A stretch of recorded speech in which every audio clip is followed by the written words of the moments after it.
రావట్లేదు. నేను నీ గురించి నేను వచ్చింది కూర్చోవడానికి కాదు, క్రిమినల్ గురించి. కలుసుకోవడానికి వచ్చాను. క్రిమినలా? అవును, భయంకరమైన క్రిమినల్. చట్టానికి దొరకకుండా దొరబాబుగా తిరుగుతున్నాడు. ఆ క్రిమినల్ని హెచ్చరించడానికే నేను ఇక్కడికి వచ్చాను. కానీ ఇక్కడికి వచ్చి నిన్ను ఇలా చూసేసరికి నాకు చాలా జాలిగా ఉందమ్మా.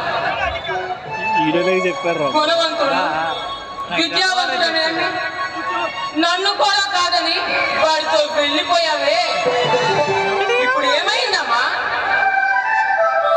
నేడు రేపు చట్టానికి చిక్కి కటకటానికి వెళ్ళడానికి సిద్ధంగా ఉన్నాడు ఆ భయంకర్ నీ భర్త. ఇప్పటికైనా నీ భర్త నిజ స్వరూపం తెలిసిందా? ఏమంటావు? పెద్దలు ఊరికి అనలేదమ్మా, కుటుంబ గౌరవం, సాంప్రదాయాలంట. అటువంటి